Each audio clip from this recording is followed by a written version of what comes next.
इतरतः अन्वयात, अन्वयात माने प्रत्यक्ष रूप से, और इतरतः, इतरतः माने अप्रत्यक्ष रूप से। प्रत्यक्ष रूप से और अप्रत्यक्ष रूप से इस संसार का पालन पोषण और संहार, यह तीनों कार्य जिस भगवान के द्वारा संपादित किए जाते हैं, कहीं तेने ब्रह्म हृदय जाति कवये मुह्यंत यत् सूरयः, जो ब्रह्मा इस सृष्टि के समस्त जीवों को बनाए हैं, उस ब्रह्मा के हृदय में बैठ करके भगवान, जिस भगवान ने उन्हें वेदों का ज्ञान कराया, तेने ब्रह्म हृदय, हृदय माने हृदय में, आदि कवये, आदि कवये माने ब्रह्मा, आदि कवये कहीं मुह्यंत यत् सूरयः, जिन वेदों के ज्ञान को समझने में बड़े बड़े ज्ञानी मुह्यंती, मोहित हो जाते हैं, नहीं समझ पाते, मुह्यंत यत् सूरयः, कहे तेजो बारी मृदाम यथा विनिमयो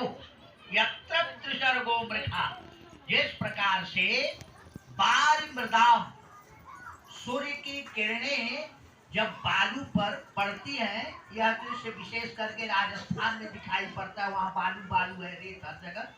तो सूर्य की किरणें जब बालू पर पड़ती हैं तो बालू ऐसा चमकता है दोपहर के समय कि लगता है कि वो पानी है, और मृगा, प्यासा हुआ मृगा दौड़ता है पानी के पीने के लिए, प्यासा हुआ कि पानी पीने के लिए पहुंच रहा है, और जब वहां पहुंचता है तो देखता है बालू चमक रहा है, वहां पानी नहीं है। जब दूसरी तरफ जहां से वो दौड़ कर आया है वहां देखता है तो वहां पानी दिखाई पड़ा, फिर यहाँ से दौड़ कर वहां गया, वहां भी पानी नहीं मिला, केवल वह बालू, जिस तरह से सूर्य की किरणों पर बालू, बालू पर जब सूर्य की किरणें पड़ती हैं तो चमकते हुए पानी के समान प्रतीत होता है, ठीक उसी तरह से इस पूरे संसार में जो हमें संसारी सुख मिलते हैं, रसगुल्ला आनंद जगदानंद, ये सारे सुख वैसे ही दिखाई पड़ते हैं जैसे बालू में सूर्य की किरणें पड़ने पर जल का भ्रम हो जाता है। ध्यान से समझिएगा, ये जो हमें सुख दिखाई पड़ रहे हैं ना, ये कोई सुख सुख नहीं है। जितने सुख है, जैसे कोई रसगुल्ला में बड़ा सुख मानता है, बड़ा पसंद है, रसगुल्ला ला कर दीजिए उसे, एक खाया बड़ा अच्छा लगा, दूसरा स्वाद कम हो गया, तीसरा और कम हो गया स्वाद, चौथा और कम, पांचवा छठवा, बस बस अब खाएंगे तो उल्टी हो जाएगी, अब खाएंगे तो बीमार पड़ जाएंगे। हाँ, ऐसी बात। कहने का मतलब यदि उसमें सुख होता तो वह सुख सदा वर्धमानम, नारद जी ने एक सूत्र बनाया है कि सुख जो होता है वो सदा बढ़ने वाला होता है, घटने वाला नहीं। जो घटने वाला सुख है यही संसारी सुख है जो माया का है। तो तेने ब्रह्म हृदय आदि कवये मुह्यन्त यत् सूर्यः तेजो बार मृदाम यथा विनिमयो यत्र त्रिसर्गो मृथा, तीनों काल में माने भूत भविष्य वर्तमान में जिस तरह से सूर्य की किरणें बालू पर पड़ती हैं तो बालू पानी के समान दिखाई पड़ता है मृगा को, लेकिन मृगा पहुंचता है, हम आप भी देखेंगे तो हमें और आपको भी पानी दिखाई पड़ेगा, और हम आप भी वहां पानी के तलाश में पहुंचेंगे तो पानी नहीं रहेगा, वो तो बालू है। तो जैसे यह मिथ्या दिखाई पड़ता है उसी तरह से सारा संसार मिथ्या है, स्वप्न के समान।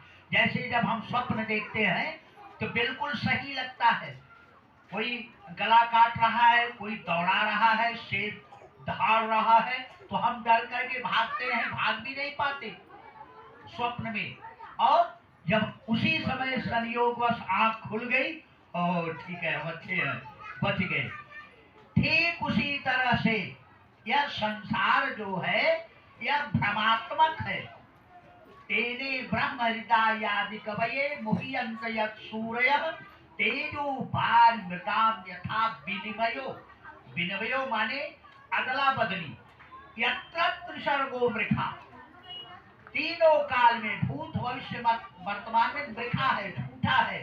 जैसे स्वप्न झूठा होता है लेकिन जब हम स्वप्न देखते हैं तो सत्य प्रतीत होता है।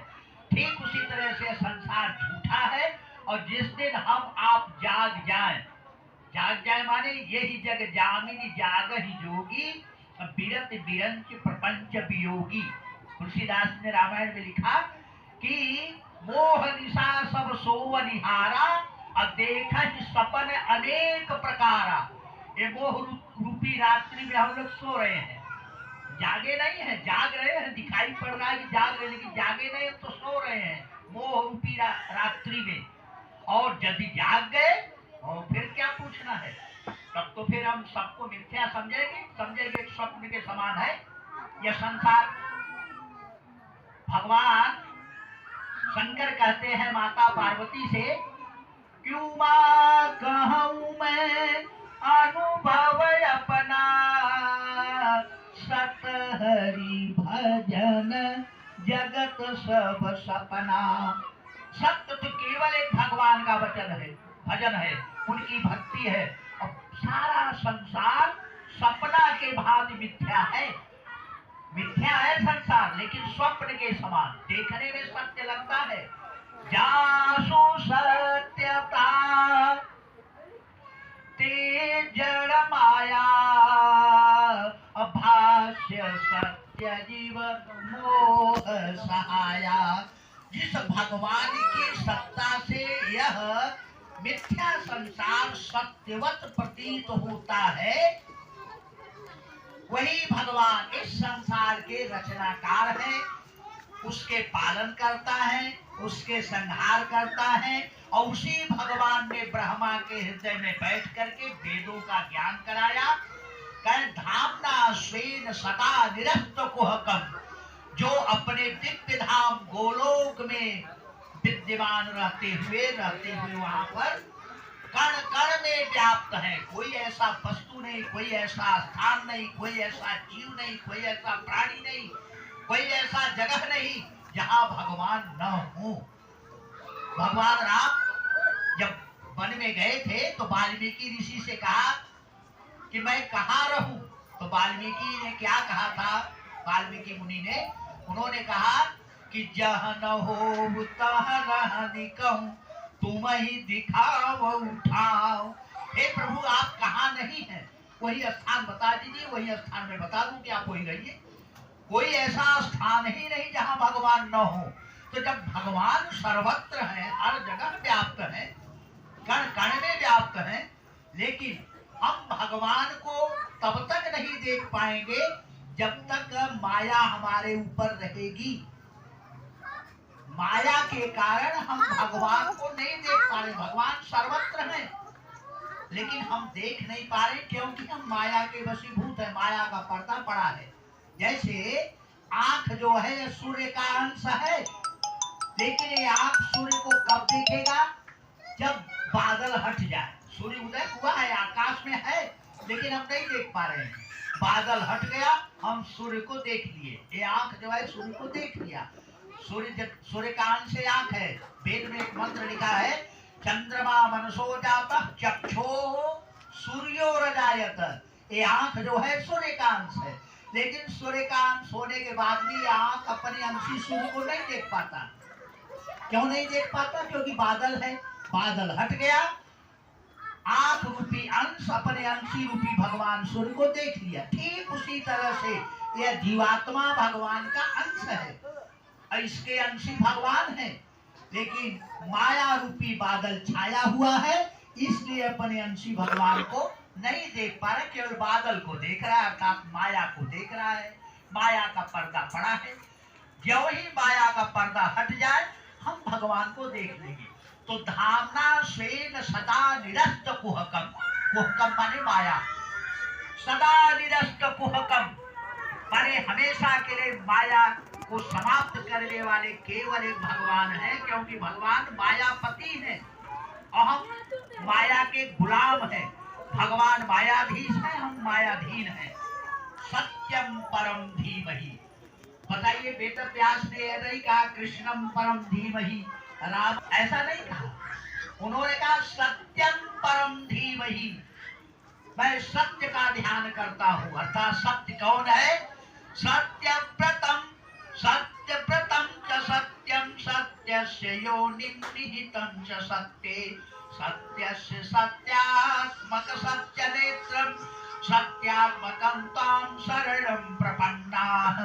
माने जो सदा सत्य है, तीनों काल में सत्य है, भूत भविष्य वर्तमान में सत्य है, ऐसे सत्य भगवान श्री कृष्ण का मैं ध्यान कर रहा हूं, ऐसा वेद व्यास ने कहा।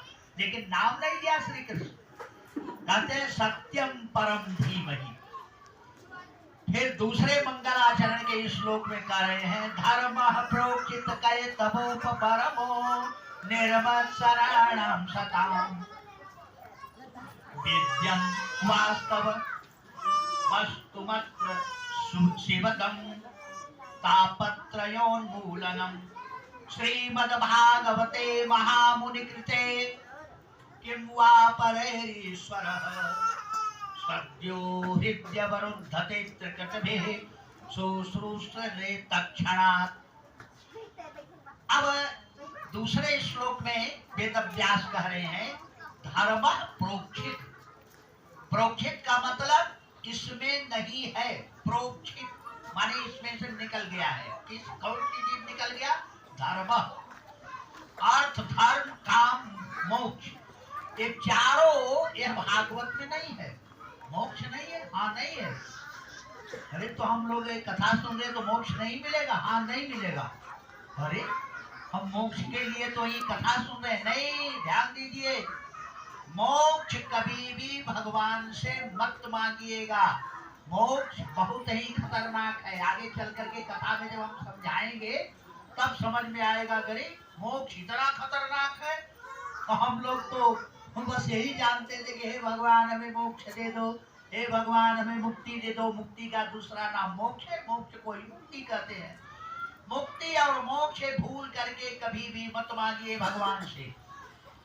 आशा विचारी जे परम सयाने मुक्ति निरादई भगति लुभाने। जो परम सयाने लोग हैं, परम चतुर लोग हैं, वो मुक्ति निरादई, मुक्ति का निरादर कर देते हैं और भगति लुभाने, भक्ति में लुभा जाते हैं। कागभुसुंडी से भगवान ने कहा कि कागभुसुंडी मां गुबर अति प्रसन्न मोहि जानी अणिमादिक सिद्धि अपरनिधि मोक्ष सकल सुख खान। मोक्ष मांग ले। कागभुसुंडी ने सोचा अर्थ धर्म काम मोक्ष ही मुझे नहीं चाहिए, मोक्ष भी नहीं चाहिए। अब क्या मांग रहे? कागभुसुंडी कह रहे हैं कि प्रभु कह देन सकल सुख सही और भगति आपनी देन न कही। भगवान ने तो सब कुछ देने को कहा, भक्ति देने का नाम ही नहीं लिया। इसलिए मुक्ति कभी भी भगवान से मत मांगिएगा। आगे चल करके इस मुक्ति के विषय में और व्याख्या करेंगे, लेकिन इतना समझ लीजिए कि अर्थ धर्म काम मोक्ष चारों भागवत में नहीं है। तो इसमें है क्या? कहीं केवल भक्ति है, केवल भक्ति। गीता का जहाँ इंद होता है, जहाँ पर गीता समाप्त होती है, गीता कहाँ पर समाप्त होती है? भगवान कृष्ण कहते हैं अर्जुन से कि अर्जुन अहम त्वाम सर्व पापेभ्यो मोक्षयिष्यामि मा शुचः। तुम सोच मत कर, मैं तुम्हारे समस्त पापों से तेरी मुक्ति कर दूंगा, माने छुटकारा दे दूंगा, मुक्ति दे दूंगा तुझे। मुक्ति पर जाकर गीता रुक गई। अब उसके बाद कुछ नहीं रह गया, भक्ति का उसमें प्रादुर्भाव नहीं हुआ, मुक्ति पर जाकर रुक गई। और मुक्ति जहाँ खत्म हो गई वहां से भक्ति का प्रारंभ भागवत में शुरू हुआ है। बात समझ में आ रही है ना? कि ध्यान पूर्वक समझिएगा। ये अक्सर हम लोग कथा सुनते हैं, जब तक सुनते हैं और उठ गए तो बस यहीं पर झरझरा कर इसी जगह छोड़कर चले जाते हैं। कथा इतने देर बैठ करके आप सुनते हैं, तो जितने देर कथा को सुने उन सब चीजों को धारण करें और यहाँ से सुनने के बाद घर में भी जाए। तो आज ये कथा में सुना, ऐसा नहीं करना चाहिए, ऐसा करना चाहिए, ऐसा बताया गया। जब रिवीजन करेंगे तब इस कथा का लाभ मिलेगा। तो कथा में बैठने से लाभ नहीं होता, कथा आप में बैठ जाए तब लाभ होगा। इसलिए ध्यान पूर्वक कथा को सुने और सुनने के बाद उसी तरह से अपने आचरण में लावे, तब तो कथा सुनने का लाभ हुआ। कथा सुनने के बाद भी हम गए तो जैसे पहले थे ठीक उसी तरह से अब भी है। काम क्रोध लोभ मोह मद मत्सर ईर्ष्या कपट दंभ पाखंड आदि भरा पड़ा है। अरे कुछ तो सुधार होना चाहिए कथा सुनने से। सठ सुधर ही सतसंगति पाई और पारस परस कुघात सुहाई। माने जब 60 माने दुष्ट लोग सुधर जाते हैं। वाल्मीकि इतना बड़ा हत्यारा थे कि उन्हें राम नहीं कहने आता था। नारद जी को पकड़ लिए। नारद जी ने पूछा क्या करोगे, इतना पाप करे कोई भोगेगा? क्या जरूर भोगेंगे। क्या जाओ पूछाओ, क्या हाँ मैं उधर जाऊं तुम इधर भाग जाओ। नारद जी ने कहा पेड़ में बांध दे, बांध दिए। गए पूछे माता पिता पत्नी भाई बंधु जितने थे सबसे पूछ दिए। सबने कहा हम तेरे पाप को नहीं भोगेंगे।